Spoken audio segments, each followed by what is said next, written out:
저희가 여자로, 엄마로, 아내로 이게 태어나서 살고 있다는 게 결코 쉬운 일이 아니에요. 저희가 순간순간 만나는 일, 겪는 일들, 지금 이제 유치원 아이들 키우는 여러분 정말 무궁무진한 일들이 기다리고 있을 거라는 것을 기대하셔도 좋습니다. 결코 여러분을 실망시켜드리지 않을 거예요, 여러분의 인생이. 아내로서도 엄마로서도. 예, 하여튼 근데 여러분 성경에 보면 하나님이 이 세상에 두 종류의 인간을 만드셨어요. 하나가 남자고 하나가 여자거든요. 근데 저희는 어쩌다 보니까 나는 여자로 태어났고 어쩌다 보니까 남자로 태어났고 이렇게 생각하시지만 하나님께서 이 땅에 남자를 만들 때는 다 이유가 있으셨고 여자를 만들 때는 다 이유가 있으셨어요. 그래서 저희 예수 믿는 사람들은 동성애 자체를 거부합니다. 이것은 감성적인 일이 아니에요. 취향의 문제가 아니에요. 왜냐하면 만든 사람이 냉장고는 차갑게 해서 식품을 보관하는 걸로 만든 거고 세탁기는 옷감을 깨끗하게 하기 위해서 만들었고 자동차는 인간이 빨리 편리하게 어딘가를 가기 위해서 만든 것처럼 창조주가 무언가를 만들었을 때는 용도와 목적이 굉장히 클리어합니다. 그런데 제가 예수를 믿고도 놀라는 것은 제가 이번 22일 그 강의랑 이런 세미나를 되게 지금 기대하고 기도하고 있거든요. 그 이유는 이분이 어쨌든 여자로서 이분이 이제 설명을 하실 거지만 딸만 5인가 6인 집에 5째로 태어났어요. 그래가지고 존재감 자체가 없으니까 또 똑똑하니까 죽도록 공부를 해서 정말 여자로서는 그 석사까지 공대를 나와서 석사까지 하고 국비장학생으로 저희 담임 목사님도 이제 서울대 공대를 나오셨는데 국비장학생으로 미국으로 국비를 받고 유학을 가는 것은 정말 그 중에서도 굉장히 탁월한 사람들이라고 얘기하더라고요. 그렇기 때문에 그렇게 탁월해서 나는 똑똑하니까 공부 열심히 해서 교수가 되고 그 분야에서 탑이 되는 게 목적이었던 분이 하나님이 나를 여자로 만들었다는데 목적이 있다는 것은 처음 깨달은 거예요. 사실 저희가 교회를 다녀도 그냥 나는 여자 사람이니까 사람으로는 살지 모르지만 왜 여자?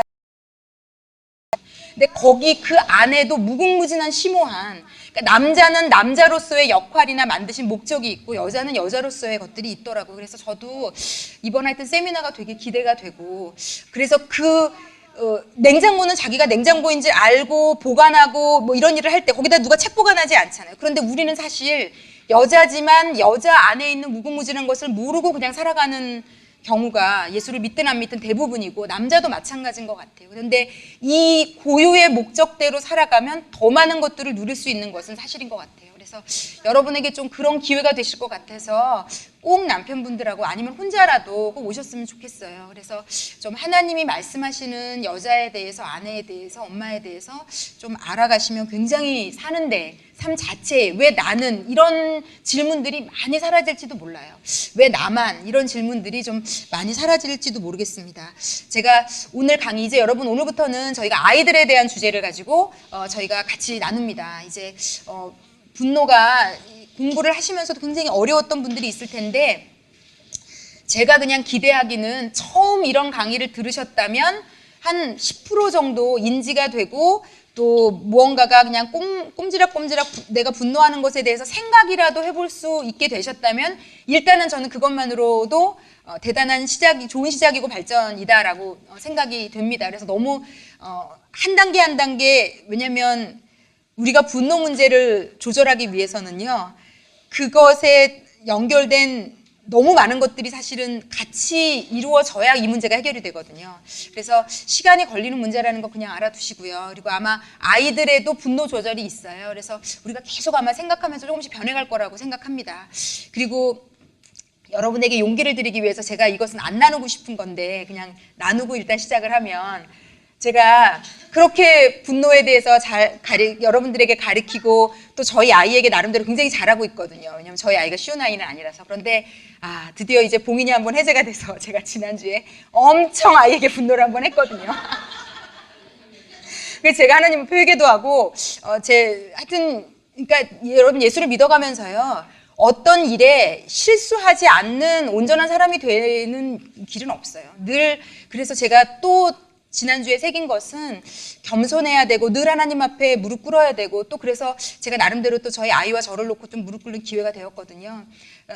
제 아이 하여튼 하여튼 아이가 좀 그 개념 없이 행동한 게 제가 너무 화가 나서 제가 또 몸도 너무 피곤했었고 완전 뚜껑이 열렸어요. 그리고 나중에는 이제 분석이 다 됐죠. 내가 피곤했고 뭐 어쨌고 다 이제 분석은 됐는데 어찌되었건 아이한테도 아이가 잘못을 하긴 했어요. 이제 그럼에도 불구하고 좀 과한 화와 막 이런 것들이 있어서 나중에 이제 사과를 하고 풀었는데 하여튼 여러분들에게 이 얘기를 드리는 이유는 여러분들에게 용기를 드립니다. 이게 부침이 있어요. 계속. 그리고 중요한 것은요. 내가 배웠음에도 불구하고 실수하고 모자란 것들을 인식하고 그걸 가지고 하나님 앞에서 울 수 있다면 참 많은 유익이 있어요. 정말 많은 유익이 있어요. 하나님께서 부어주시는 제가 이 킹덤 패밀리스 시인 이번 주일에 강의하시는 분이 쓴 책에 이런 예화가 나와요. 애 셋을 키우는데 큰 딸 하나, 그러니까 제가 볼 때 한 65년생 정도 되셨나 생각이 들어요. 그 강사로 오시는 애슐리 박이라는 분이.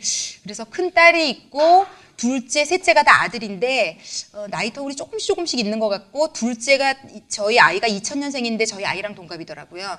근데 너무 바쁘게 분주하게 살면서 이제 아이들을 키우느라고 막내를 둘째인가 막내인가가 태어났을 때 일을 안 할 수가 없어서 아이를 늘 어떤 집에다 맡기고 일을 했대요. 그런데 갓난아이였을 때니까 우리는 생각하잖아요. 갓난아이였을 때는 기억 못할 것이다.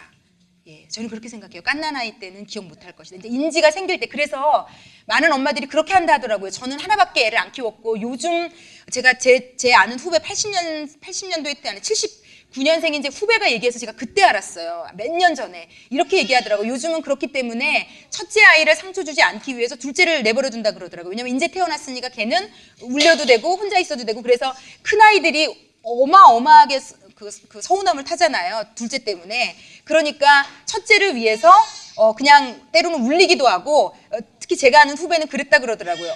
엄마 나 걔랑 있지 마 막 소리 지르면 그럼 어떡할까? 걔 혼자 방에 놔두라고? 그럼 방에 혼자 아기 문 닫아두고 걔랑 같이 모여가지고 앉아있었다 그러더라고. 얘를 상처를 안 주기 위해서.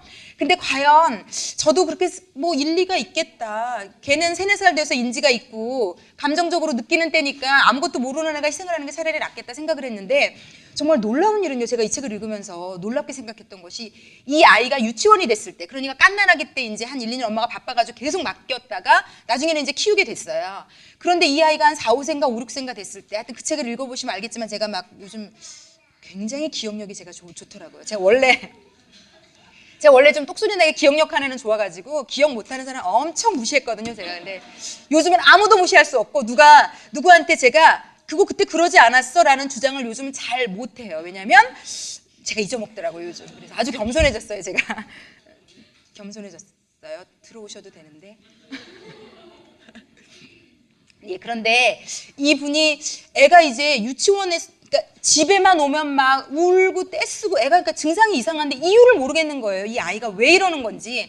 근데 이 남편이 그 정신과 교수시고 의사세요. 이 남편분도 오셔갖고 이번에 강의하실 거거든요. 남편분도 너무 좋으세요. 사실 이 남편분을 보면 야 나도 저런 남편 좀 있어봤으면 좋겠다 할 정도로 너무 젠틀하시고 기도하시는 분이시고 정말 제가 지금까지 본 중에 최고시더라고요. 그런데 되게 겸손하세요. 그러니까 이 남자분은 정신과를 공부를 하셨고 이러니까 약간 자기가 볼 때도 애가 이상한 거예요. 근데 아내한테 이렇게 얘기했대요. 근데 당신 알아? 얘가 이 남자분이 부인한테 당신이랑 있을 때만 그런 것 같아. 그걸 이제 이 남자는 그런 쪽을 공부했으니까 발견해낸 거예요. 먼저 이 부인보다 먼저. 정말? 그리고 나서 이 부인이 보니까 자기랑 있을 때만 얘가 자지러지고 울고 상태가 안 좋은 거예요. 다른 사람이랑 있을 때는 안 그런데. 그래서 이제 이분이 하나님 앞에 이제 기도하기 시작해서 알게 된 게 뭐냐면 이 아이가 그 1살 때, 2살 때 엄마 없이 남의 집에 맡겨서서 있었던 그 모든 시간을 아이가 인지하고 있었고 그리고 그 아이에게 쌓였던 엄마가 가장 있어야 되고 엄마 손길이 필요할 때 엄마가 없었던 그 욕구 불만이 지금 당신만 보면 엄마 나에게 사랑을 줘. 그러니까 그런 거죠. 이 아이가. 엄마 나에게 좀 사랑을 줘. 내가 1살 때, 2살 때 엄마 내 옆에 없었잖아. 나 안아주지도 않고 난 혼자 지냈잖아. 아무 말도 할 수 없고 표현도 할 수 없는 아이가 이 내면에 쌓인 자신도 모르는 울분을 엄마가 있을 때만 반사적으로 표현을 하고 있었던 거죠. 그래서 이분이 그걸 알고는 너무너무너무 마음이 아파가지고 그때부터는 이 아이를 안아주고 해달라는 것을 해주고 눈을 맞춰주고 이제 그랬던 예화가 나오더라고요. 정말 이 엄마라는 존재가, 그 엄마가 함께 있어준다는 것이 얼마나 대단한 것인지. 그래서 정말 저는 저희 아이가 지금 그러니까 다 유추가 좀 되는 게 있어요. 저희 아이가 초등학교 때 유달리 좀 손에 안 잡히고, 저희 아이는 저 있을 때만 그러지 않고 학교에서 좀 이상하게 좀 그랬거든요. 그러니까 지금 돌아보면 제가 저희 아이가 좀 어렸을 때 많이 다녔어요. 그게 아이의 정서와 직결되는 걸. 근데 다행히도 저는 하여튼 이 동네로 제가 이제 이사 오면서 아이에게 사랑을 많이 표현하고, 그리고 여기에 이제 사랑의 기술을 가르치고 막 이런 거에 대해서 나오면서 아이에게 눈을 맞추고 얘기하는 게 얼마나 중요한지까지 얘기해요. 그러니까 아이는요, 여기 이 책에 아이는 굳지 않은 시멘트와 같다라고 얘기해요. 여러분 이게 어떤 의미인지 아시겠죠? 정말 굳지 않은 시멘트 밟거나 한번 이렇게 해보셨어요? 정말 그대로 몰딩 됩니다. 그리고 굳으면 그대로. 그러니까 내가 잘못해서 밟았잖아요. 고양이가 하나 지나가도 그 발자국 그대로 남아있잖아요. 굳지 않은 시멘트는. 그러니까 무서운 거예요. 왜냐하면 그걸 그대로 내버려두면 그대로 굳어서 평생 그 길가에는 고양이 발자국이 찍힌 채로 그 도로가 되는 거죠. 그렇기 때문에 굳지 않은 시멘트라고 이분이 표현한 것이 너무 의미심장하다라는 생각을 했습니다. 그래서 아이들에 대한, 그런데 제가 또 한 부분만 더 나누면 이분이 이제 너무 자기가 늘 아이들에게 제대로 해주고 있지 않은 것 같은 거예요. 최선을 다한다고 하지만. 그래서 언젠가 하나님 앞에 너무 눈물을 흘리면서, 하나님 어떡해요? 제가 이 아이들을 이렇게 잘 못 키워서 어떡해요? 하나님 이렇게 이 아이들을 저는 잘 양육할 힘도 없고 능력도 없고 지혜도 없고, 그래서 너무 하나님 앞에 눈물을 흘리는데 하나님이 그렇게 마음에 알려주시더래요. 우리 예수 믿는 사람들은 하나님이 알려주시는 게 뭔지 아실 거예요. 하나님이 괜찮다, 고맙다 그러시면서 나의 아이들을 네가 이렇게 잘 맡아서 키워줘서 고맙다 이렇게 얘기하시더래요. 그래서 너무 그 하나님의 위로가 고마워서, 자기가 보기에는 너무 부족한데 하나님이 고맙다라고 말씀해 주시는 게 너무 감동이 되어서 막 하나님 앞에 울었다고 얘기하면서 그 책에 뭐라고 또 얘기하고 있냐면, 하나님이 이렇게 얘기하셨다는 거죠. 네가 최선을 다해서 키워서 고맙다라고 얘기해 주시지 않고, 하나님이 내 아이를 네가 잘 키워줘서 고맙다. 그래서 사실은 우리 예수 믿는 어머니들 영혼 안에 이 아이는 내 아이, 내 거라는 것을 넘어서는 이 아이는 나에게 보내준 하나님의 아이라는 인식이 꼭 있으셔야 돼요. 그리고 그 인식이 있을 때 아이는 잘 키울 수 있습니다. 그 인식에서부터 먼저 출발합니다. 왜? 거기서부터 내가 함부로 하지 않을 수 있는, 우리는 인간이고 연약하기 때문에 실수는 해요. 소리 지를 수 있고 야단칠 수 있고 실수할 수 있어요. 그렇지만 그것이 내 물건인 거라고 생각하는 것과 남의 물건이라고 생각하는 것은요, 어찌되었던 똑같은 실수를 처리하는 방법부터가 틀려집니다. 그래서 특히 예수 믿는 어머니들에게 그 인식은 너무 중요하고, 자, 이 책을 좀 이제 좀 들어가겠는데, 이제 스마트폰에 빠진 아이들 어떻게 해야 될까? 그러면서 이제 인성교육이 들어가요. 그러면 사실 여기 되게 다양한 나이, 연령대의 아이를 키우는 어머니들이 있거든요. 그러면서 2세 때부터 이제 스크린 타임에 아이들이 보통 노출이 되는데, 그 2세 때 아이들에게 많이 노출시켜 주는 게 얼마나 큰 해악을 엄마가, 부모가 저지르는 건지, 그리고 특히 아이의 뇌는 성장 중이거든요. 사춘기 아이들의 뇌도 성장 중입니다. 아이들의 뇌가 성장 중인데, 특히 2세 정도의 아이들의 뇌에 전두엽이 아직 제대로 발달도 되지 않은 상태에 이 스마트폰을 갖다 대주는 것은 아이가 굉장히 정서적이고 정신적으로 비정상적인 아이로 자랄 가능성을 엄마가 열어주는 것이 됩니다. 자, 그런데 여기 혹시 그렇게 너무 오랫동안 키우신 어머니들도 있을 수도 있어요. 그래서 이 책에 너무 늦은 것은 아닐까라는 제목이 등장합니다. 그러면서 그럼 저는 너무 늦은 게 아닐까요? 지금 다양한 연령대를 가지고 있을 텐데, 심지어는 중고등학생 나이가 됐다 할지라도 이 책에서 얘기하는 것은 너무 늦은 때는 없다는 겁니다. 사실 지금 이 공간 안에서 가장 이 강의가 유익이 될 만한 분은, 제가 여기 지금 두 분인가 한 분인가 있는 것 같아요. 이제 애가 뱃속에 있는 분. 예. 그분은 이제 알고 시작하는 거니까. 예, 근데 뭐 아는 것과 행동하는 것이 늘 일치가 안 되는 게 사실 저희 엄마들의 가장 큰 문제이기도 하거든요. 그런데 어찌되었건 제가 볼 때, 제가 저희 아이가 초등학교 3학년 때 이 마더와이즈를 시작해서 엄마와 아내와 여자라는 것이 역할이 규정되어 있다, 하나님이 만드신 목적이 있다는 걸 그 시점에 처음 알았거든요. 그런데 제가 그 시점에 처음 알았어도 제가 몰랐을 때와는 상상도 비교도 할 수 없을 정도로 저희 아이를 키우는 가치관과 생각들이 많이 달라졌어요. 그렇기 때문에 제가 볼 때 지금 누구도 늦은 사람은 없다고 일단 전제를 드리고 시작하고 싶고요. 그리고 특별히 예수 믿는 어머니 여러분, 우리가 예수를 믿는 한, 우리가 하나님께 무릎 꿇을 수 있는 한 늦은 나이는 절대로 없습니다. 그 아이가 나이가 20살이 훌쩍 넘어서 이제 내 손을 쓸 수 있는 영역을 완전히 떠났다 할지라도 정말 기도할 수 있는 엄마라는 것이 너무 무기고요. 정말 이거보다 강력한 무기는 이 세상에 없습니다. 이거보다 강력한 무기는.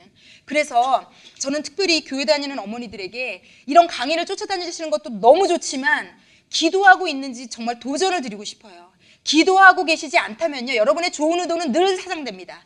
제가 100% 개런티합니다. 여러분이 가지고 있던 좋은 의도는 사라져요. 언젠가는 사라지고 특히 내 성향과 맞지 않는 가르침은 그냥 정말 물 새어나가듯이 없어집니다. 그나마 나와 좀 맞고 내 성향과 맞는 어떤 것들은 그나마 도입시킬 수 있지만 누가 썼던 아무리 탁월한 인생을 다 바꾼 좋은 방법도요, 그게 나에게로 와서 사장되는 방법들이 너무 많은 것 아시잖아요. 네. 하다못해 뭐 아무리 백선생아니라 누가 얘기해주는 좋은 레시피도 내 손에 와서 그 음식이 맛이 없으면 그것은 소용이 없는 일이 되거든요. 그렇기 때문에 어찌되었건 기도라는 강력한 툴을 여러분이 사용하시지 않고 있다면요, 오늘 여기서 아무리 눈물을 흘리고 은혜를 받고 이런 것들이 큰 영향력이 될 수 없습니다. 제가 오늘은 가장 여러분들에게 이제 본격적으로 이 아이들의 인성을 다루는 주제로 다음 주부터 들어갑니다. 그것을 다루기 전에 오늘 좀 한 가지, 저와 여러분 우리가 가져야 되는 한 가지 경각심은 뭐냐면요, 제가 오늘 가장 나누고 싶은 것, 이것만 나누고 사실은 오늘은 마쳐도 되는데 페이지를 좀 찾아보겠습니다.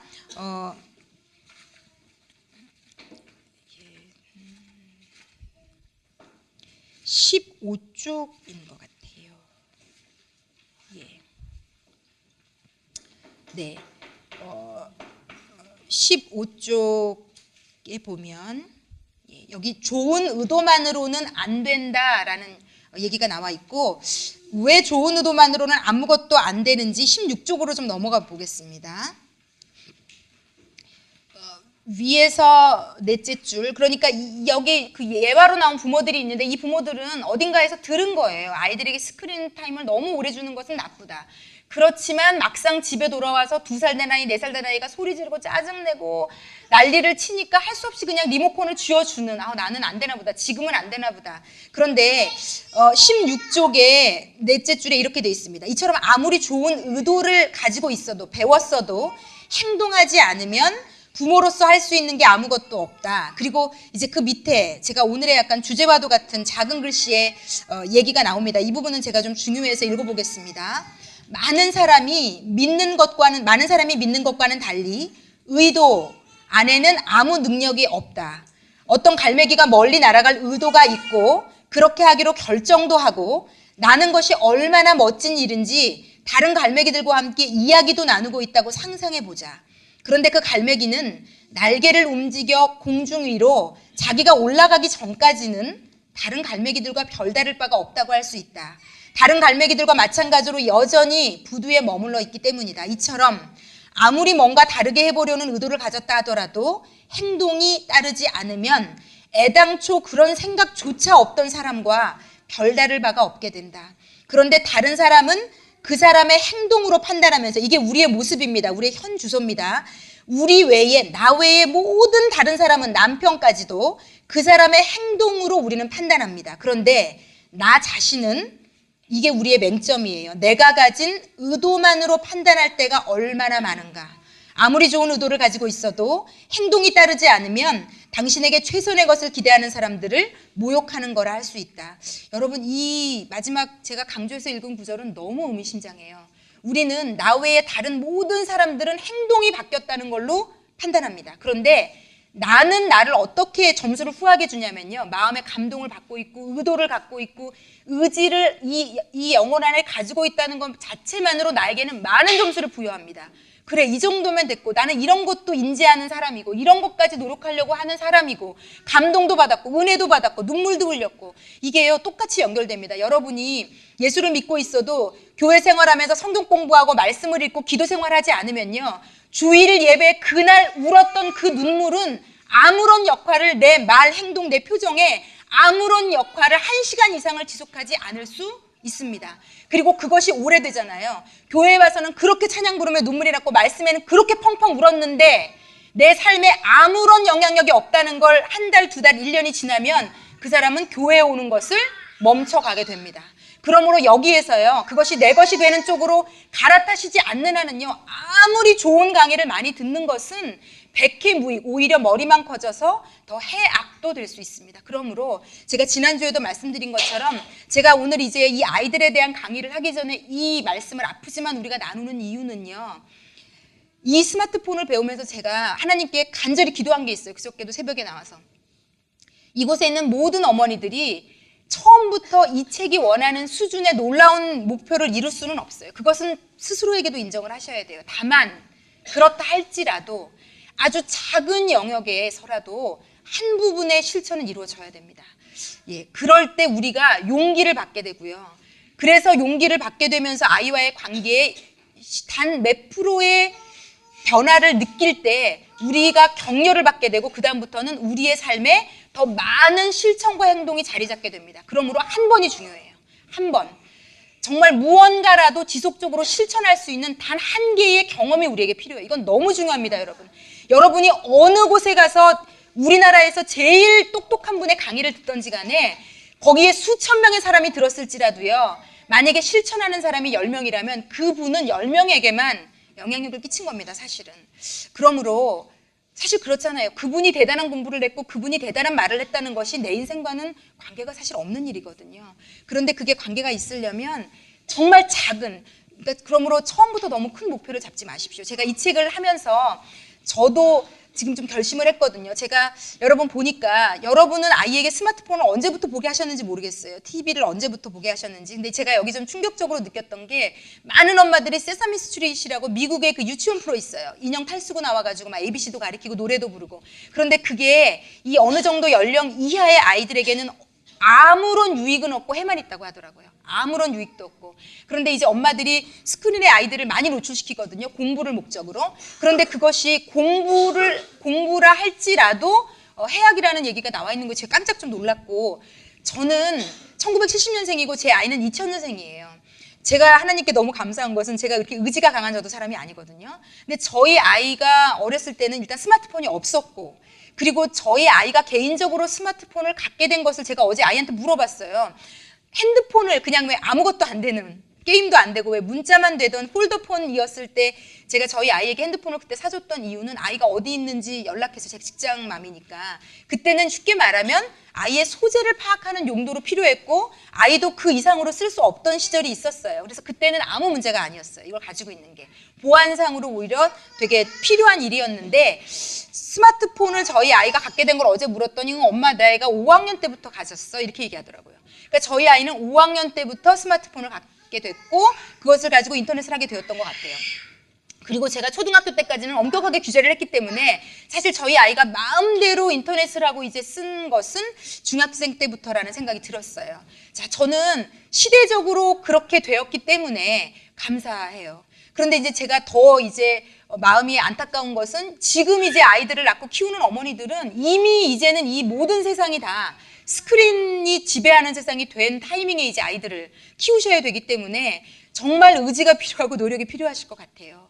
그리고 인식이 필요할 것 같고, 그런데 여러분, 제가 여러분에게 드리는 도전은 이 스크린과 대항해서 싸우시려면요, 어마어마한 엄마들의 희생이 필요해요. 왜냐하면 저희 때는 제가 이제 예를 들어 구역 예배는 어디 애를 데리고 가도 쥐어줄 게 없었기 때문에 애가 막 방해가 되고 그러면 제가 안고 놀아주고 얼르고 그 아이와 눈 맞추고 방법이 없었기 때문에 아이가 짜증을 내거나 뭔가 누군가를 방해하는 모든 것을 제가 때워야 했어요. 부모라는 이유로. 그렇잖아요. 공공장소나 다른 데 갔는데 얘 때문에 방해가 되면 그걸 두고 보면 안 되잖아요. 다른 사람에게 피해를 주면 안 되잖아요. 내 아이 때문에. 그러니까 그때는 내가 그 아이를 가리키고 주의도 주고 무언가를 행동을 해서 아이를 씨름을 할 수밖에 없었어요. 저도 아마 제가 스마트폰이 있었다면 특히 구역 예배 드리고 이럴 때는 그냥 줘줬을 것 같아요. 그냥 아이, 왜냐면 그 시간이라도 좀 편하게 지내려고. 그런데 지금은 그 금단의 열매를 우리가 다 주머니에 가지고 다니고 아이들이 문제를 일으킬 때마다 이제 쥐어주면 그 시간을 모면할 수 있는 것을 이미 어머니들이 알고 있잖아요. 그렇기 때문에 이제 여러분들에게는 새로운 도전이라는 생각이 들어요. 좀 미안하리만큼. 아, 내가 만약에 그 시대에 아이를 키웠더라면 참 어려웠겠다라는 생각을 솔직히 합니다. 그런데 이제 이 책에서 왜 이 스마트폰과 스크린 타임이 정말 나쁜지를 크게 두 가지로 얘기해요, 여러분. 크게 두 가지로. 첫 번째는 이 아이들이 이 스크린에 많이 노출될수록, 왜냐면 이제 스크린이나 이런 것은 굉장히 빠르거든요. 누르기만 하면 되고 반응이 굉장히 즉각적입니다. 그러면서 이 아이들에게 결국은 인성이 사라지는 게 가장 문제인 거예요. 인격이 사라지는 게. 그런데 그것 중에 가장 사라지는 게 뭐냐면 인내, 끈기, 실증 안 내는 것. 이것은 거의 없어진다 보시면 돼요. 왜냐면 스마트폰이나 이런 게임들은요, 업그레이드를 끊임없이 시킵니다. 왜 제가 제 스마트폰도 보면 요구하지 않아도 업그레이드가 계속 되잖아요, 저희가. 앱 같은 게 업그레이드가 될 때가 되면. 그런데 그것이 이 사람들은 그걸로 애들을 끌어잡아 당겨야 되기 때문에 계속 이 업그레이드를 시키고 하기 때문에 아이들이 여기에서 나왔던 제가 제일 끔찍한 예화가 뭐였냐면요. 애가 농구 게임만 스마트폰으로 하는 거예요. 그래서 이 할머니 할아버지가 실제로 농구를 해보면 얼마나 더 좋아할까. 그러니까 여러분 있잖아요. 이 아날로그 세대와 이 디지털 세대는요, 생각하는 게 틀려요.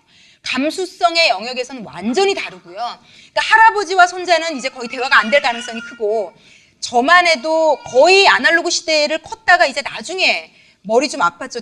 제가 미국에 1990년도에 유학을 갔을 때, 그때 미국에서도 대학에서 손으로 쓰는 리포트와 미국이 처음으로 컴퓨터로 쓰는 리포트를 혼용해서 받기 시작했어요. 그러니까 우리나라에는 그때 컴퓨터도 없을 때예요. 그러니까 굉장히 아날로그 시대에서 그냥 잘한 거죠. 우리 저 나이 또래나 그런 분들은. 그러니까 이것의 폐해나 이런 감수성의 폐해를 우리는 사실은 잘 모르고요. 근데 요즘 아이들은, 그런데 할머니 할아버지가 이제 얘가 좋아할 줄 알고 사줬는데 얘가 몇 번 공을 던져보더니 그거를 안 하는 겁니다. 그 이유가 뭐냐면 스마트폰으로 하는 농구는 골 하나만 넣으면 막 번쩍번쩍 불 나오고 막 난리가 되고 막 몇 개 넣으면 막 상 주고 막 돈 주고 막 난리가 나서 막 그 보상이 어마어마한데 하나를 넣고 가만히 기다려도 아무 반응이 없는 거예요. 이 몸을 움직여서 하는 농구 골대는. 그러니까 이제 아이들이 여기에 나오는 몇몇 극적인 예들이 나와요. 아이가 20살이고 고등학생인데 생일 파티를 열어줬는데 친구들이 와서 생일 파티를 하고 있는데 잠깐 앉아서 축하 노래 듣고 이러더니 친구들 다 와 있는데 방으로 들어가서 게임한다는 장면이 나와요. 왜? 게임 안에서 느낄 수 있는 자극적이고 쾌락적이고 그러니까 굉장히 오감을 자극하거든요. 이 게임이라는 게. 그래서 아이들로 하여금 지루한 것을 참는 것, 기다리는 것, 그리고 인내하는 것, 세상에는 내가 원하는 대로 다 되지 않는다는 것을 인식하는 것 자체를 뺏어가는. 그런데 여러분, 우리 아이가 실제로 살아야 되는 인생은요, 기다리지 않고 아무것도 되는 거 없고요. 제가 이제 저희 아이도 이 스마트폰도 요즘 어떻게 하면 더 LTE 몇 배 빠르고 막 전송 속도 막 더 빠른 거 막 이게 나오잖아요. 그러니까 제가 봐도 저희 아이도 좀 조급해요. 그래서 예전에 한번 제가 막 엄청 야단친 적이 있거든요.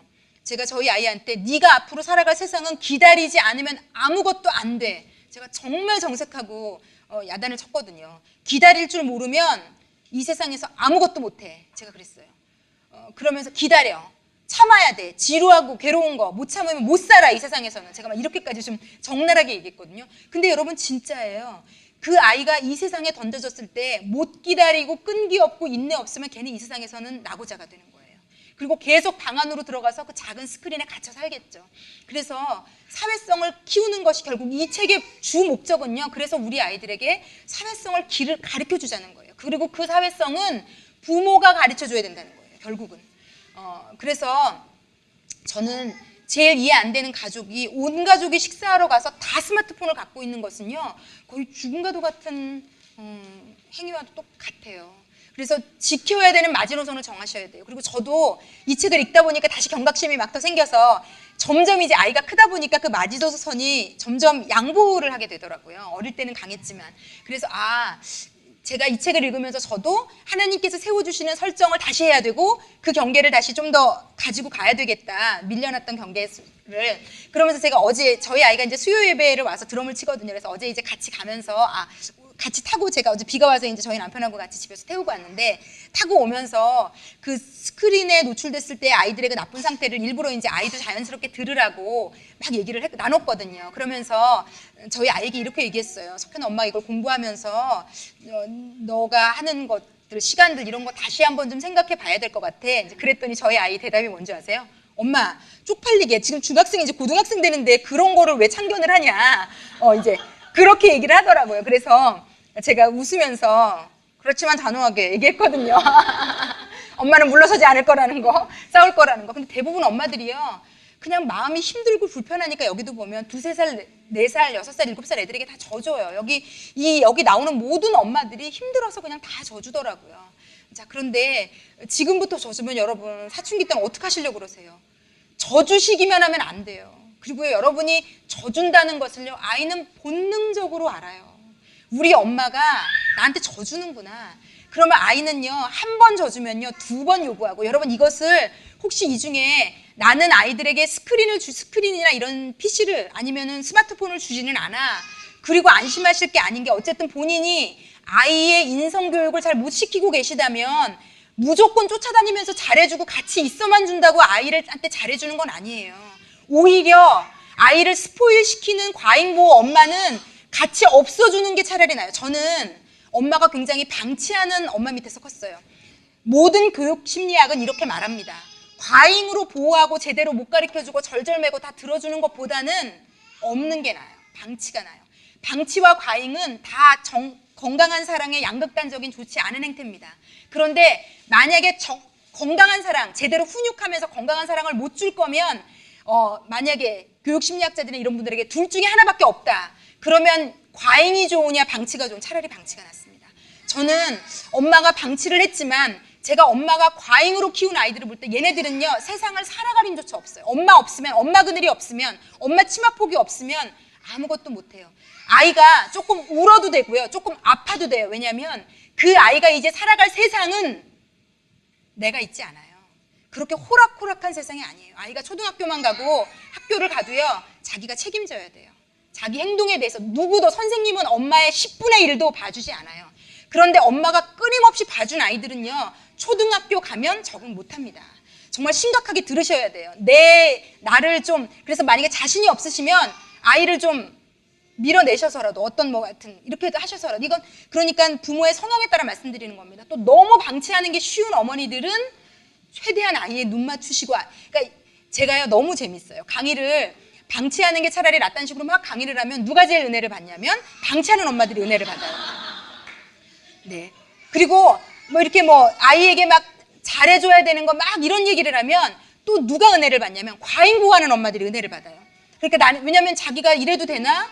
이런 마음이 있었는데 사랑해줘야 된다, 잘해줘야 된다 얘기하니까 자기가 과잉하고 있는 것, 야단도 못 치는 것에 나름 위로를 받는데, 이 두 분은 다 반대로 하나님께서 말씀하십니다. 그리고 교육에서도 말씀합니다. 과잉 보호하시는 분은 좀 내버려 두셔야 되고요. 너무 내버려 두시는 분은 아이에게 사랑을 주셔야 되고. 그래서 첫 번째는 인성의 문제고요. 이 스크린의 문제가. 두 번째의 문제는요, 관계의 문제예요. 이 스크린이라는 게 아이들에게 뭘 말살시키냐면요, 사람과 사람이 소통하는 것을 말살시켜요. 그래서 제가 제일 예전에 끔찍했던 기억이 떠오르는 게요, 막 이 왜 그 게임기 뭐죠? 네모난 게임기 굉장히 유행했잖아요. 스마트폰이 상용화되기 전에. 네, 닌텐도. 그 닌텐도가 아이들에게 로망이었잖아요. 그래서 아이들 생일 때나 아이들이 큰 날 때 꼭 이제 선물을 하고, 누군가가 있으면 애들 다 부러워하고, 그게 있는 애 옆에 거의 침 흘리고, 우리는 지금 이 시대는 먹는 게 부족한 시대가 아니잖아요. 저희는 맛있는 거 먹는 애를 부러워했던 것 같은데, 저 클 때만 해도. 이제는 그게 아니고 그 좋은 최신형 PC나 스마트폰이나 이걸 갖고 있는 애들 옆에 애들이 거의 침 흘리고 앉아갖고, 나 한 번만 하게 해주면 안 돼? 이제 이렇게 하는. 그러면 걔는 거의 세상을 다 가진 것처럼, 그래 5분 만에 막 이런 그래서 막 엄마 나도 그거 갖고 싶어, 막 이제 이런, 나 그거 먹고 싶어는 사라진 지가 오래된 것 같아요. 정말 그러네요. 엄마 나 이거 먹고 싶어 그러고 우는 애들 없잖아요, 요즘은요.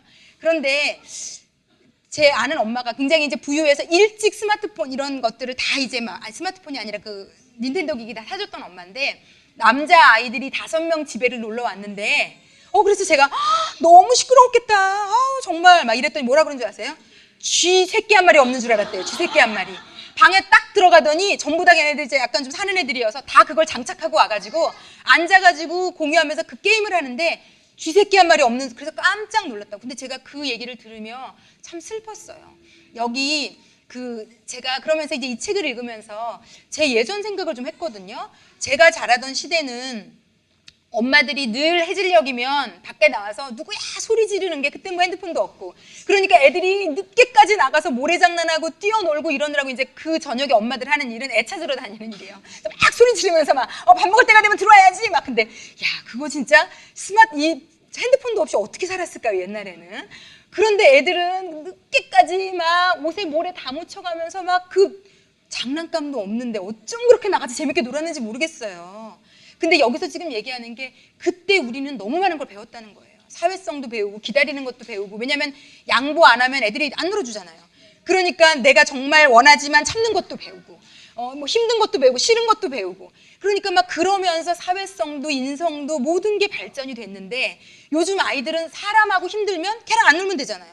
난 집에 와서 PC하면 되고, 걔 아니면 다른 애가 있고, 늘 이런 게 있기 때문에 이 관계의 심각한 문제고, 특히 이 태블릿 PC나 이런 것들이 가져온 심각한 문제가 가족 간의 대화가 없어졌다. 그리고 식사 시간을 예전에는 당연히 온 가족이 먹고 지키는 걸로 되어 있었지만 지금은 이제 그렇지 않은 걸로. 심지어는 이 책에서 제가 제일 충격받은 것은, 미국은요, 아이들이 일주일에 뭐 제가 나눠보니까 하루에 7시간 정도 평균 노출돼 있대요. 이 TV와 이 스크린에.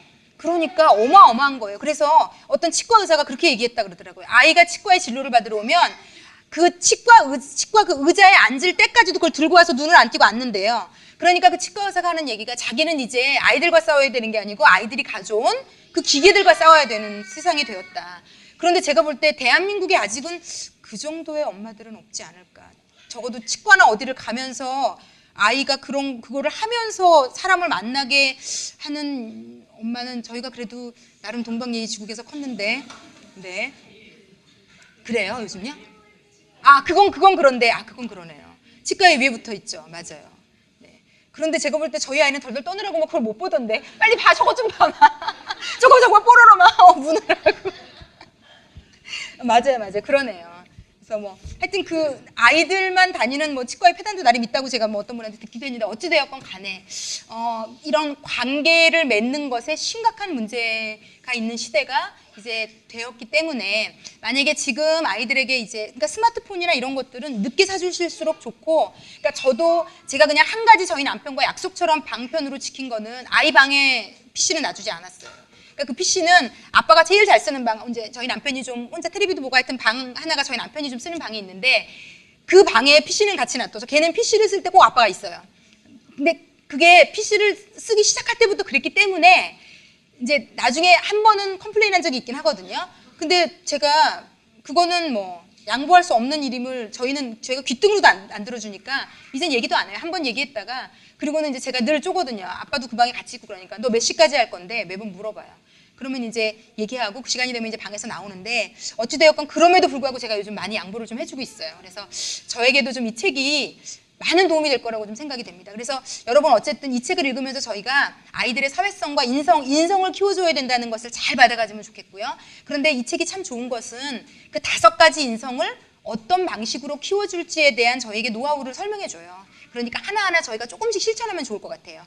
이 안에 감사도 나오고 분노 조절도 나오고 또 용서를 구하는 것도 나오고 되게 좋은 주제들이 나오고 요즘 아이들에게 다 결여된 것들이에요. 그래서 하나하나 다음 주에 3과부터 한 7과까지인가가 진도일 텐데 좀 분량이 많긴 하지만 최선을 다해서 좀 읽어오시고, 제가 이 5가지를 다음 한 주에 다 커버할 수 없을 수도 있겠지만 하여튼 좀 일단은 좀 읽어보시기를. 왜냐하면 이 책이 여러분이 보시는 것처럼 그렇게 결코 얇은 책이 아니에요.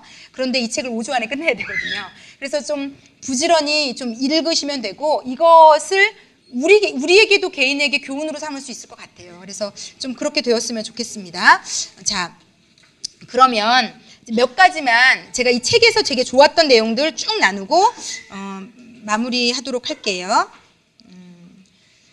여기 보면 그 아이에게 스마트폰을 자꾸 주지 말고 뭐 책을 읽어주고 놀아주고 이렇게 얘기를 하는데, 결국은요 이제 스마트폰을 안 주기로 결심하시고 나면 그게 다 엄마의 일이 됩니다. 이제 다 엄마의 일이 됩니다.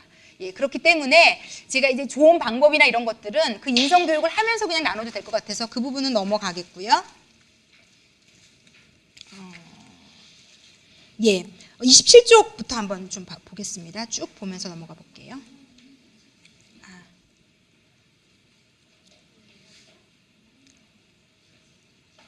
예, 죄송합니다. 25쪽 먼저 볼게요.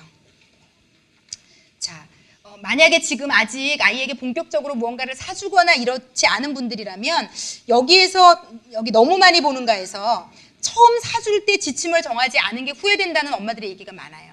처음 사줄 때 시간을 정확하게 정하고, 그리고 여러분 제가 이런 교육이나 양육에 대한 전문가들이 얘기하는 되게 우리한테는 힘들지만 굉장히 재미있는 얘기가 뭐냐면요. 아이들은요, 어린 아이일수록요, 정확하게 엄마가 규칙을 명시해주면 안정감을 얻는데요. 되게 신기해요. 우리가 생각할 때는 규칙을 애들이 싫어할 것 같잖아요. 여러분, 그 예수 믿는 어머니들, 그래서 하나님이 선악과를 주신 것은요, 인간 본성에 하나님이 너무 잘하시는 하나님이 하신 일이라고 나와 있어요. 왜냐하면 인간은요, 규칙과 규정의 틀을 먼저 제시할 때 굉장히 안정감을 갖는 존재래요.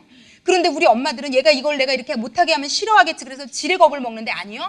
엄마들의 그런 심리가 있기 때문에 아이들이 엉망이 되고 버릇없어지고 자기 마음대로 할 수 있는 겁니다. 그래서 규칙을 제시해 주는 것, 모든 면에 너무 많은 규칙은 아이들에게 힘들지만 지킬 수 있을 만한 것들은, 예를 들어 이런 스마트폰을 처음 사줄 때거나 할 때 아예 처음부터 그 옵션 외에는 없다는 걸 애가 알면요, 저희 아이도 그 PC가 저는 저희 아이가 대학을 가거나 어느 정도 나이가 될 때까지 절대로 컴퓨터를 아이 방에 놔두지 않을 거거든요. 그런데 이 규칙은 그냥 아이가 처음 컴퓨터를 만질 때부터 알고 있었기 때문에 여기에 아무 토를 달지 않아요. 네. 그러므로 문제는 뭐냐면요, 질에 아무 규칙도 정해주지 않은 우리에게 있어요.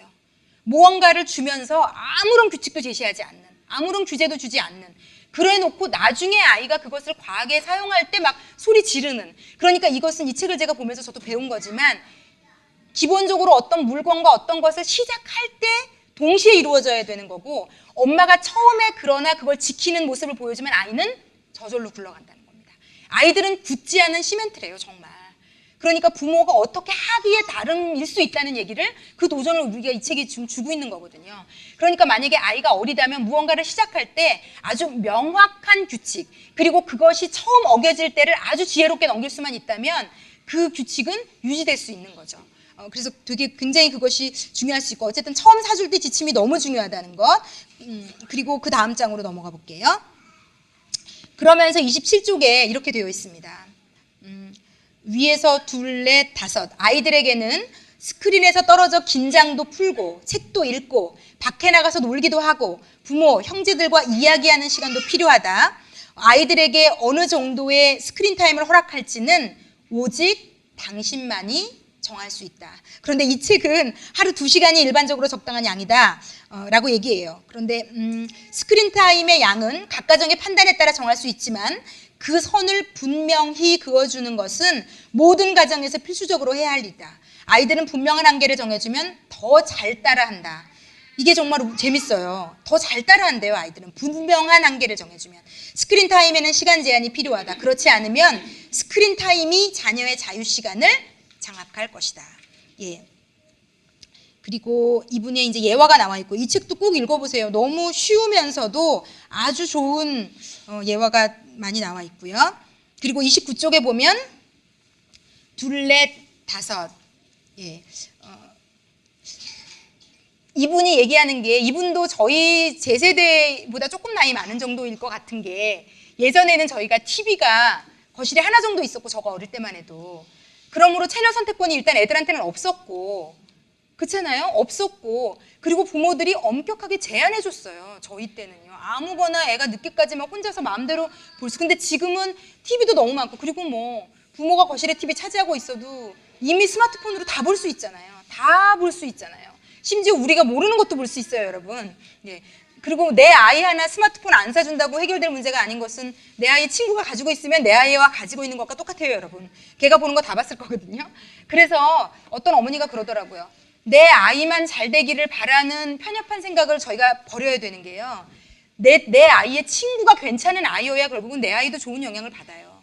그래서 저희가 기도할 때, 예를 들어 저도 우리 아이를 위해서 기도하지만 저희 아이가 다니는 중등부의 아이들을 다 기도하게 되고 저희 아이가 다니는 중학교 아이들을 위해서 기도하게 되고 선배들을 위해서도 기도하게 돼요. 왜냐하면 제 아이는 혼자 살지 않거든요. 그리고 그 사람들의 다 영향을 받을 거니까. 그러니까 제가 볼 때 되게 이기적이고 편협한 요즘 하나하나 둘만 낳은 엄마들이 내 새끼 내 새끼 내 아이 내 아이. 그런데 결국은요 내 아이가 사는 세상은 혼자 사는 세상이 아니기 때문에 내 아이만 잘 되기를 바라는 것은 굉장히 좀 모자란 생각, 결과적으로는 이 될 수 있겠다라는 생각이 듭니다. 그러므로 하여튼 이걸 읽어보면 아이들이 스스로 결정할 수 있도록 가르치는 것과 정해진 테두리 안에서 살도록 가르치는 것은 모두 중요하다. 그러므로 부모에게 애가 하는 행동에 대해서 일정의 통제권이 있다는 것을 알려주는 것은 너무너무 중요한 내용이고요. 30쪽으로 또 한번 넘어가 볼게요. 30쪽에 보면 1번부터 4번까지 나오는데 그 1번 바로 위에 두 줄 위에 보면 다음은 자녀들에게 특정한 프로그램이나 비디오 게임을 보여주는 것이 현명한 것인지 아닌지를 결정하는 데 도움을 줄 수 있는 질문들이다. 그러면서 이 책이 그 위에 어벤져스에 대해서 예를 써놨어요. 어벤져스라는 영화 속에서 제가 이거 보고 피식 웃었는데 964명을 죽여서 964명을 죽였답니다. 그러니까 요즘 애들은요 사실 떼거지로 죽는 거에 아무 감동이 없어요. 이미 너무 많이 봤어요. 떼거지로 죽는 것은. 여기 964명. 요즘 저 같은 사람도 이게 지금 그렇게 크게 심각하게 안 다올 일이에요. 왜냐면 폭력성이 조금만 있는 12세 가거든요, 이게.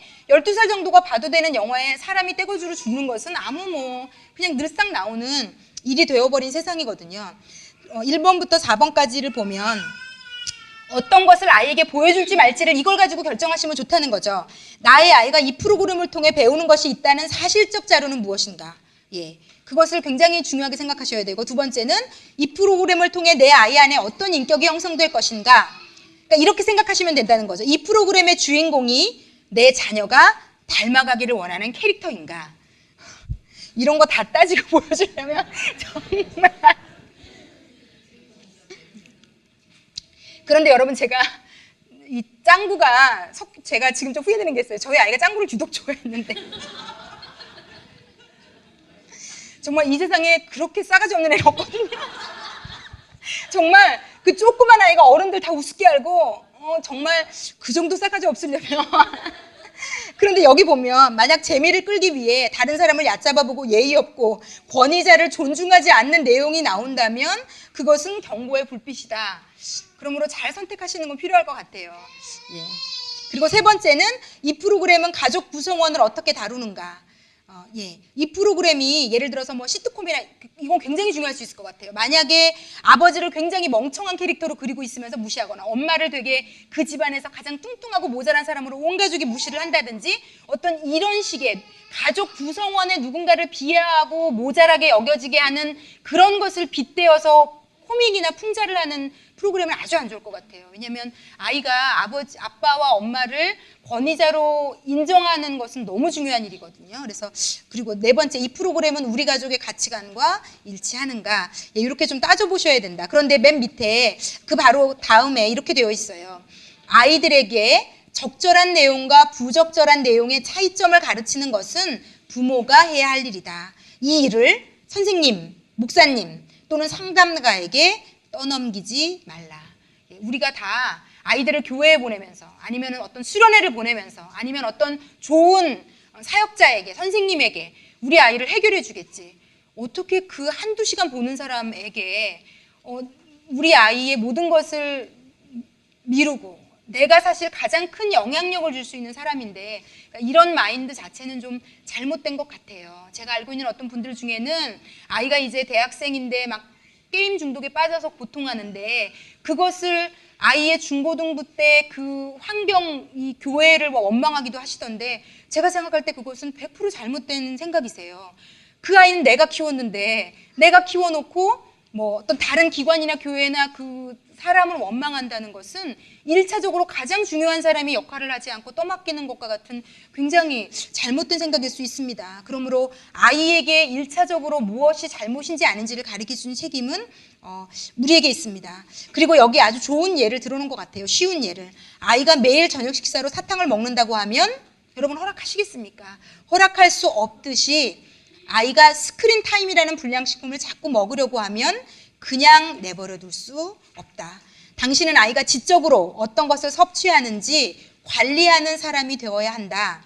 예, 너무 중요한 일인 것 같고, 그 뒷페이지에 얼마나 놓치고 있는지 보면은 아이들이 이제 감정적인 것을 놓친다는 것이 계속 나와 있고요. 34쪽 한번 보겠습니다. 그러면서 이 책에서 여러분에게 용기를 주는 얘기를 하고 있어요. 바꾸기에는 너무 늦은 것일까?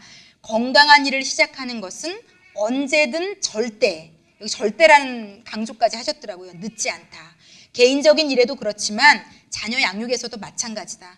그 어떤 인생도 바뀔 수 있다. 먼저 어머니들이 이 마음을 가지셔야 될 것 같아요. 그 어떤 인생도, 지금까지 어떻게 했다 할지라도 그 어떤 인생도 바뀔 수 있다. 자녀들이 당신의 집에서 사는 한, 여기 조건이 붙어 있죠. 여러분이 데리고 사시는 한 그들이 건강하게 성장하도록 훈련하는 일에 적극적으로 관여하는 것은 지금도 늦지 않다. 여러분 35쪽에 보면요. 일반적으로 우리는 맨 윗줄, 아이들이 해서는 안 될 것을 하고 있을 때 강하고 호되게 대한다. 그것을 우리의 책임으로 받아들이기보다는 아이들을 나무라는 것이다. 여기 이것이 굉장히 지금 중요한 얘기를 하나 하고 있는 게 뭐냐면요. 특히 이제 제가 좀 어머니 학교를 오래 하다 보면서 생각되어졌던 것들을 좀 나누자면, 제가 이제 지금 한 6, 7년 이 사역을 해오고 있다 보니까 책을 정말 많이 읽거든요. 그러니까 제가 초창기에 시행착오를 많이 거쳤어요. 예를 들어서 온전한 기쁨, 훈련으로 크는 자녀라는 기독 초등학교에서 부모님 필독서로 나온 책이 있어요. 책 굉장히 좋아요. 그런데 그 책은 주로 뭘 다루냐면 아이가 어릴 때 건강한 그 회초리 사용법이 아주 잘 나와 있어요. 아이가 어릴 때 어떻게 사용해야 되는지. 그런데 거기서도 가장 엄격하게 부모에게 충고하는 것은요, 두 가지인데, 하나는 마음이 약해서 아이의 잘못을 못 꾸짖는 것이 얼마나 클 수 있는지를 얘기해요.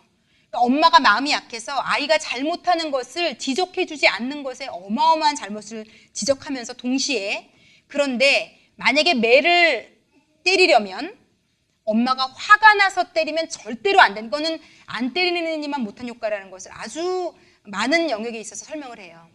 그러니까 그 책을 읽는다는 것 자체가 너무 도전이고 좀 어려워요. 그런데 왜냐하면 대부분의 엄마들이 회초리를 때릴 때 진짜 화가 나서 때리거든요. 화가 나서. 그리고 화가 나지 않으면 또 용기가 나지 않죠.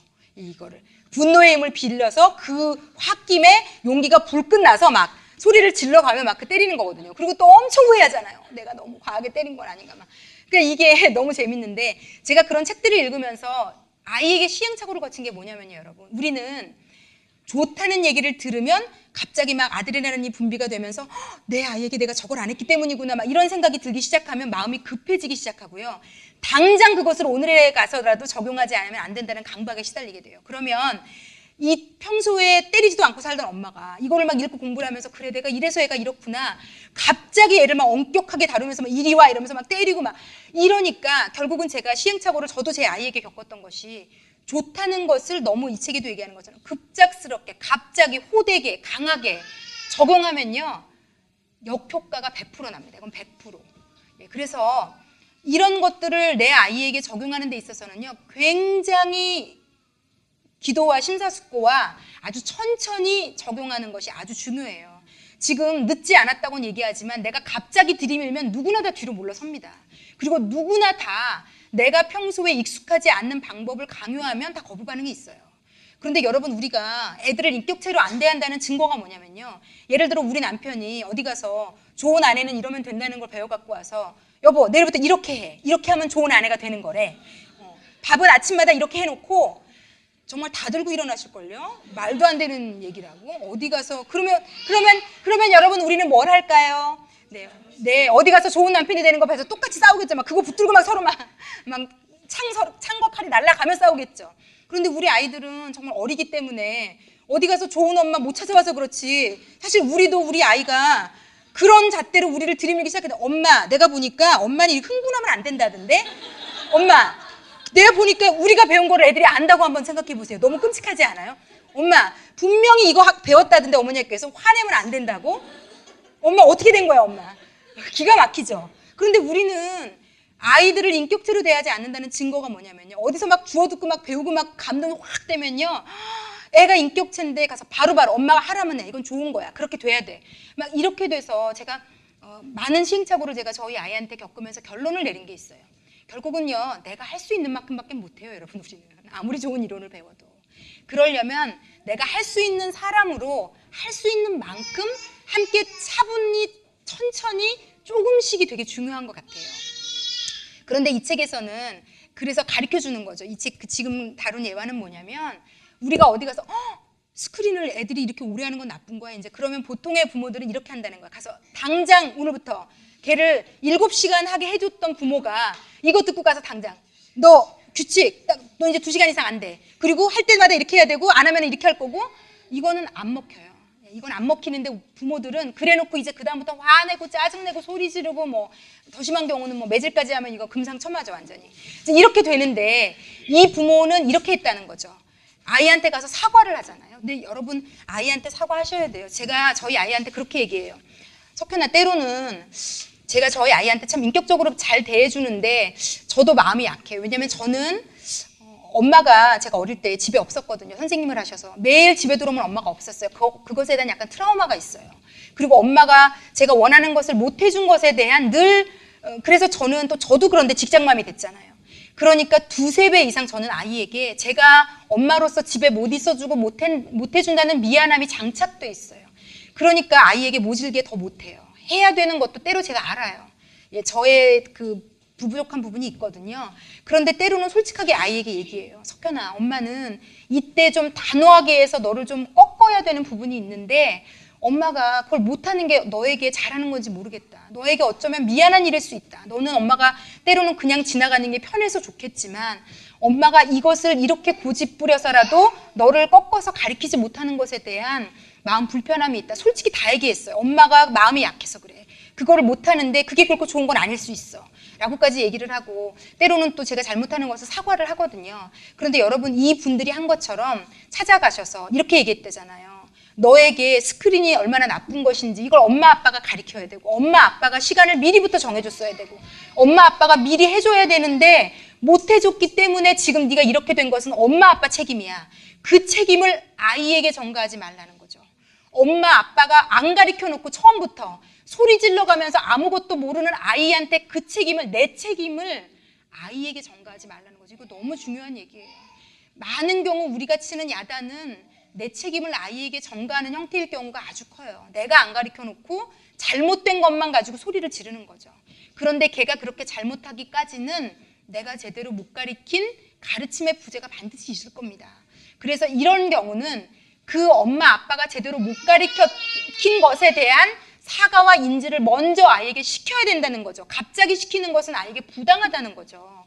처음엔 잘못 가르쳐 놓고 획 바꾸는 거. 여러분 저희가 잘 가던 가게나 식당이나 은행이 시스템 하나를 바꿔서 우리가 원래 편하게 하던 주문 시스템부터 그런 것들을 바꾸기만 해도 우리는 짜증나고 싫거든요. 아니 왜 이런 걸 바꿔서 이렇게 소비자들을 불편하게 고객을 불편하게 여기 고객 때문에 돈 벌려 먹으려고 장사하는 거 아니야? 우리는요 우리가 편하게 여기던 뭐 하나라도 바뀌는 것에 대한 상당한 아주 그런 것들이 있거든요. 그런데 아이는 인격체인데도 뭘 팩팩 바꾸는 거가 그냥 괜찮을 거라고 우리는 생각하는 것 같아요. 그런데 그렇지 않을 수 있다는 것에 대한 인지가 좀 필요할 것 같고요. 그리고 아이에게 이렇게 접근한다면 아이가 이해가 된다는 거죠. 그리고 설명하고 그렇기 때문에 이제부터는 요렇게 늘려갈 거야 엄마는 아빠는 너를 위해서 이렇게 알려주고 그리고 시행을 천천히 조금씩 늘려간다면 아이들은 굳지 않은 시멘트이기 때문에 괜찮대요. 그리고 부모가 용서를 구하면요 이 책을 보고 제가 웃음이 나왔던 게 금방 용서한답니다. 다행히도 이 책에 제가 애들은 금방 용서한대요. 오히려 우리가 금방 용서 안 하죠. 애가 잘못했다고 해도 그게 내 자존심과 내 가치관을 아주 심하게 건드린 일이면 우리가 오래 가죠. 우리가. 그런데 아이들은요 금방 괜찮아진대요. 그러니까 우리가 이런 것들을 배우는 게 저는요 제가 지금까지 매번 다른 책을 읽지만 모든 책에는 적어도 몇 가지 내가 꼭 인식하면 좋을 것들이 아주 많고요. 그리고 실천하면 놀라운 일들이 일어날 것들도 아주 많은 것 같아요. 그래서 일단은 좀 인식들을 가지고 계시고 이렇게 소통하는 것이, 이렇게 약간 사과도 하고 설명하면서 아이에게 할 것을 가리키는 것이 너무 중요하고, 만약에 아이가 너무 말을 어떤 부분에 안 듣는다면 그것을 인식시키는 과정에 나의 태도, 말투, 눈빛 에 문제가 있을 수 있다는 것도 조금은 생각해 보셔도 좋을 것 같아요. 자, 그러면 마지막으로 2과 조금 몇 가지만 나누고 나누려고 해요. 이 38쪽 잠깐 좀 보겠습니다. 그러니까 지금 애들이 계속해서 오락을 많이 하는 아이들은 집중력에 있어서 심각한 문제가 있대요. 그러니까 아이가 산만해지는, 요즘 아이들이 전반적으로 산만한데 그 산만해지는 이유 중 하나가 스크린에 너무 몰두하고 있어서 아이들이 그런 경우가 많다고 얘기하고요. 현실은 그렇지 않다라는 것. 여기 그러면서 다음과 같은 의문을 품어본 적이 있는가? 어떻게 아이들과 10대들이 그렇게 할 수 있게 된 걸까? 요즘 10대들이 그러해요. 왜 아이들과 청소년들은 맞춤법을 제대로 알지 못하는 걸까? 왜 우리 아이들은 불만이 많고 늘 티격태격하는 걸까? 왜 나는 아이들에게 존댓말과 감사하다는 말을 하게 하는 걸까? 이 이유가 뭐냐면 아이들이 하고 있지 않기 때문이고, 이렇게 된 이후에는 스크린 타임이 있다는 거가 이제 이분이 얘기하고 싶으신 바고요. 39쪽으로 위로 보면 이전 세대의 아이들은 부모와 어른들을 더 공경했고 더 정중했으며 학구열도 더 강했다. 그런데 지금은 왜 이렇게 바뀐 것일까? 예. 그러면서 아이들은, 그 문제 중에 하나가, 오늘날의 아이들은 개인적인 어려움을 별로 경험하지 않는 게 문제라는 겁니다. 과학기술의 발달로 거의 모든 것을 다 쉽게 할 수 있기 때문이에요. 예전에는 엄마가 저는 예전에 엄마가 콩나물 사오라 그래서 가게까지 걸어갔던 기억, 뭐 이런 것들도 있고, 내가 하지 않으면 안 되는 것들이 집에 분명히 있었고, 하다못해 화장실부터 뭐부터 삶 자체가 불편을 감수해야 되는 시스템이었어요. 우리나라는 특히나. 그런데 지금은 너무 애들이 편리해지니까, 개인적인 어려움을 겪지 않으니까 조급해지고 급해지고, 그러면서 이제 정중해지거나 뭘 열심히 하거나 이런 것들이 다 사라졌다는 얘기를 이제 하는 거거든요. 그래서 인내라는 미덕이 이 스크린 타임 시대에 사라진 것이다. 그러면서 스크린에 끌려다니는 아이, 그러면서 이제 얘기를 하는데, 제가 마지막으로 한 가지 나누고 싶은 것이 이 40쪽에 나와 있습니다. 40쪽에 지금 이제 제가 39쪽 밑부터 소피아라는 아이의 예화를 그냥 쭉 읽어볼게요. 이제 7살인 소피아가 학교 도서관에서 이제 책을 빌려왔는데, 담임 선생님에게 엄마가 전화를 건 거예요. 소피아가 수업을 위해 학교에서 빌려온 책을 제가 봤는데요. 그러니까 이게 지금 이 아이가 2학년이고 미국 나이인가 보네요.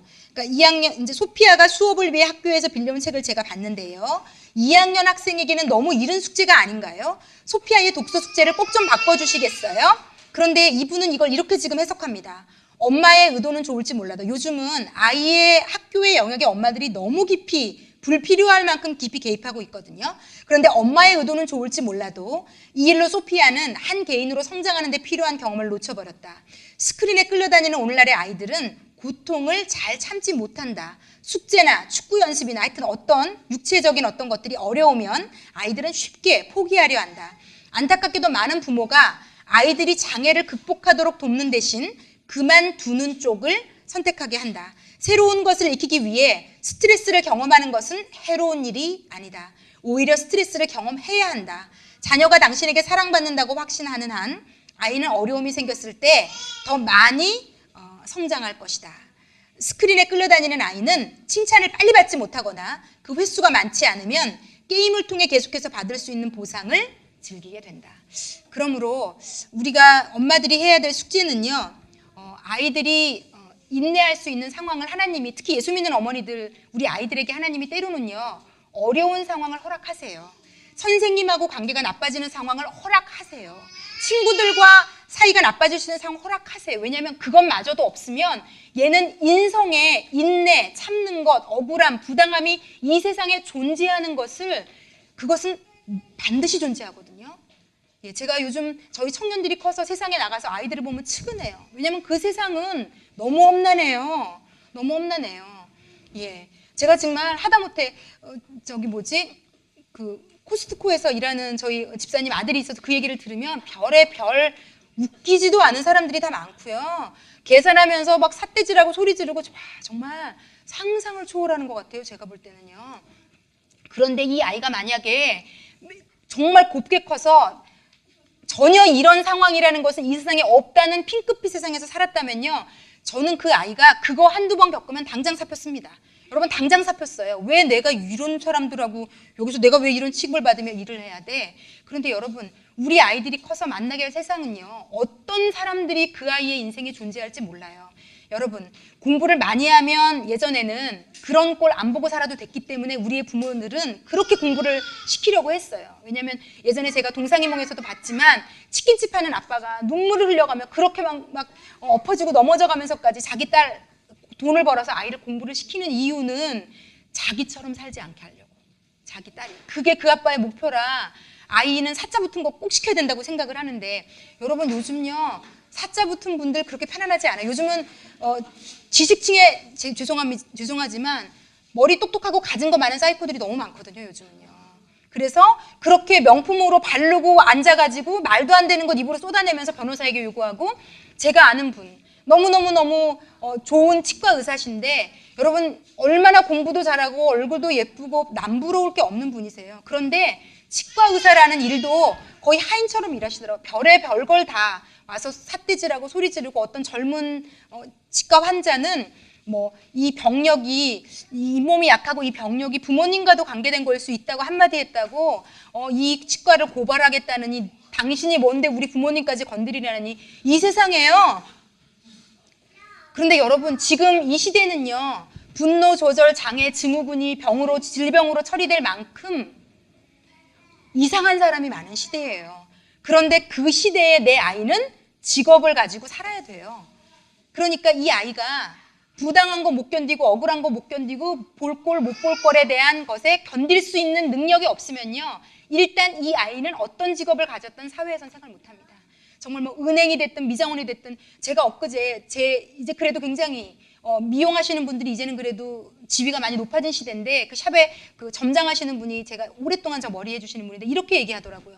직원 하나를 머리를 그냥 알아서 잘라주세요. 남자분이 그랬는데 자른 걸 보더니 완전 뚜껑이 열려가지고 그 머리 자른 직원 멱살을 잡고 소리를 지르고 머리 다시 붙여내라고 막 굉장히 사회적으로 지위가 아주 높은 분이에요. 그러니까 제가 얘기를 참아 드릴 수는 없지만 삿대질을 하고 소리를 지르고 난리를 치고 그래서 알아서 잘라달라 그래서 잘랐다. 뭐 대화가 안 통하고 막 난리를 치고 뭐 보상해드린다 그러고 막 난리를 쳤대요. 그런데 그 다음번에 와가지고 뭐라 그랬다는 줄 아세요? 그러고 갔는데 사람들이 멋있다 그랬나 봐요. 그런데 그 다음번에 와가지고요. 제가 요즘 사이코인가 그랬는데 다음번에 와가지고 그 전에 잘라준 대로 잘라주세요. 그렇게 얘기하더래요. 그런데 여러분 제가 이런 예화를 들어드리는 거는 그 사람이 미친놈이다 이 얘기를 지금 하는 게 아니에요. 여러분. 이렇게 제가 요즘 주변에 이런 다양한 직업군의 사람들이 이분들이 늘상 아주 자주는 아니지만 많이 이분은 극단적인 예지만 그거보다 얕은 예는 너무 많이 만난대요. 그런 사람들이 사는 세상이에요. 그런 세상에서 이 아이들이 살아야 돼요. 그렇기 때문에 우리 아이들이 어떤 이런 틀에 갇혀서 내 안에서만 행복하다고 끝날 내 품 안에서만 행복하다고 이 아이가 보호받지 않아요. 그래서 어떤 이런 인식들이 우리 어머니들에게 좀 필요한 것 같아요. 그래서 좀 너무 다 우리 아이의 어려움을 학교에 전화 걸고 선생님한테 전화 걸고 이렇게 책 하나까지도 어떤 하나까지도 우리 아이 조 하나까지도 내가 어떻게든지 바꿔보려고 하는 제가 볼 때 이런 교육 쪽은 조금 더 지금 어머니들은 내려놓으셔도 괜찮을 수 있을 것 같아요. 너무 전전긍긍하고 너무 모든 것을 내가 다 통제하고 만지려고 하고 특히 우리 예수 믿는 어머니들은 그래서 어떤 일을 결정하거나 할 때 기도 많이 하셔야 될 것 같은 생각이 들어요. 당장 내가 찾아가서 어떻게 하고 싶어도 좀 참아보는 것도 필요할 수 있고 하나님께 신중하게 한번 물어볼 수도 있고 왜냐하면 때로는 하나님께서 그렇게 말씀하실 수 있거든요. 내가 그 아이를 좀 만지려고 일부러 허락하는 상황이다 라고 얘기하실 수도 있어요. 억울하고 힘들지만 그래서 지금 예전 시대는요 지금 우리가 더 힘든 이유가 있어요. 그게 뭔지 아세요 여러분? 예전에는 선생님은 약간 하늘이다라는 정도까지 인식이 있었기 때문에 우리가 억울해도 그때는 당연히 참아야 된다는 생각이 있었어요. 그런데 지금은요 부당하면 난리 나죠. 부당하면 큰일 나는 줄 알아요. 우리 자체가 다. 저부터도 그렇고 우리가 부당하다는 것은 한 건도 우리 아이는 겪으면 안 된다고 생각하는데요. 아니요. 그건 피해갈 수 있는 일이 아니에요. 오죽하면 하나님이 요셉을 노예로 죄수로 키우셨겠어요. 그런 상황들을 겪어내는 사람이 결국은요. 하나님이 쓰실 수 있는 사람 되는 겁니다. 그래서 우리가 할 수 있는 최선의 방법은요. 모든 우리 아이 인생의 모든 부당한 것에 내가 일일이 다 끼어들어서 내 지식, 내 인맥, 내가 할 수 있는 모든 방법을 쓰지 않는 용기가 필요해요. 그건 용기고요. 그건 가장 큰 인내고요. 내가 뭔데 내 아이 인생에 이래라 저래라 감나라 모든 것을 내가 다 통제하고 전화 걸고 만지고 움직이고 어쩔 수 없는 일이 있다는 것을 인식하며 사는 것. 하나님 앞에 겸손한 것. 그래서 무릎 꿇으며 하나님의 뜻을 물어보는 것. 너무 중요해요. 이건 정말 저에게도 하는 얘기고요. 지금 이 세상이 굉장히 어떻게 요즘 세상에 그럴 수가 있어. 인터넷에 하나만 게시판에 띄워도 난리가 나는 세상이기 때문에 굉장히 우리가 갑이라고 생각해. 어떤 면으로는 칼자루를 쥐고 있고 내 마음대로 다 조정할 수 있다. 의견만 한번 모으면 그래서 약간 우리 안에 있는 그런 모든 권위에 대해서 내가 그걸 다 해결할 수 있다는 마음 자체가 굉장히 시대적으로 위험한 발상이고 사단이 굉장히 기뻐하는 추위라고도까지도 생각할 수 있습니다. 그래서 제가 지금도 생각할 때 가장 잘했던 기억 하나는 저희 아이의 초등학교 1학년 선생님이 너무너무너무 좀 인격적으로 안 좋은 분이었어요. 모든 엄마들이 다 욕하는 어머니였어요. 그리고 그 선생님에게 제 아이가 정말 부당한 일을 많이 당했어요. 그래서 아이가 초등학교 1학년 때 세상에서 받아보지 못한 상처는 그때 다 받았거든요. 그래서 저도 너무 아파서 너무 하나님 앞에서 많이 울었어요. 아이가 가슴 아픈 걸 보는 것만큼 부모에게 힘든 일은 없거든요. 그런데 하나님께 대신 치열하게 물었어요. 제가 어떻게 해야 되는지, 가서 따져야 될 것인지, 어떻게 해야 될 것인지. 그런데 하나님께서 절대로 따지지 말라고 하시더라고요. 그리고는 기도하고 그 선생님에게 축복을 빌어주고 분명히 성경은 이렇게 말해요. 악을 선으로 갚으라고. 악을 선으로 갚으라고. 이건 성경에밖에 거의 없는 진리 같아요. 악을 선으로 갚으라고. 그래서 그 말씀을 떠올려 주셔서 그 선생님을 축복을 빌고 기도하고 제가 얼마나 그 선생님을 만나니까지 힘들었겠어요. 아이가 얼마나 상처를 받았는데 그리고 부당하게 얼마나 아이가 고통을 당하고 있는 걸 알았기 때문에 그리고 다른 엄마들이 다 들려줘서 상황을 다 아니까 더 힘들었어요. 그런데 기도하고 그 선생님을 찾아갔고 그리고는 하나님께서 그 선생님이 자기가 양심에 찔려 하더라고요. 먼저 제가 아무 말하지 않았어요. 그리고 오히려 감사를 표시하고 어려운 아이 선생님에게 맡겨서 죄송하다고 얘기하고 제가 먼저 하나님의 선을 베풀자마자 그렇게 기세고 어머니들한테도 힘들게 하고 아이들은 막 그 반에 장애 아이가 있었는데 그 아이를 그렇게 무시하고 막 하여튼 정말로 질이 좀 안 좋은 선생님이었음에도 불구하고 제 앞에서 정말 다른 사람처럼 얘기하시고 그 이후로 좀 저희 아이에 대한 태도도 많이 변하셨어요. 여러분 악을 선으로 갚는 거 정말 이거 예수 믿는 어머니들 하셔야 되고요. 그리고 반드시 내 아이의 인생에 일어난 일들이 실패하고 떨어지고 부당한 대우를 받고 이게 꼭 나쁘지 않습니다. 제가 이 1, 2과만 읽고도 너무 마음에 와서 닿았어요. 적어도 내가 하나님께서 내 아이를 다루시는 일에 끼어드는 하나님 보시기에 내가 너한테 잘못 맡겼구나. 라는 짓을 내가 스스로 행하면서 나는 잘하고 있어. 내가 그래도 이랬기 때문에 보호받았어. 라고 착각하는 엄마가 되지 말아야지. 그래서 저는 꼭 기도하는 게 있어요. 하나님이 저희 아이를 요셉처럼 다윗처럼 키우시려면 그 강도로 다루셔야 돼요. 어머니들 이건 정말 제가 저에게도 하는 얘기입니다. 그 아이를 하나님이 쓰시려면요. 다윗처럼 광야에서 15년, 요셉처럼 노예로 감옥에서 그 시간을 반드시 허락하십니다. 그렇지 않고 하나님은 쓰실 수 없어요. 하나님은 준비된 인생을 쓰십니다. 그러므로 저는 엄마로서요. 저희 아이를 위해서 기도할 때 어려운 일 없게 해달라는 기도를 절대 하지 않습니다. 어려운 일 없고 커서 걔가 뭐가 되게요? 자기만 만족하며 자기 주변의 사람들 정도, 가족끼리끼리 정도 행복하게 살겠죠.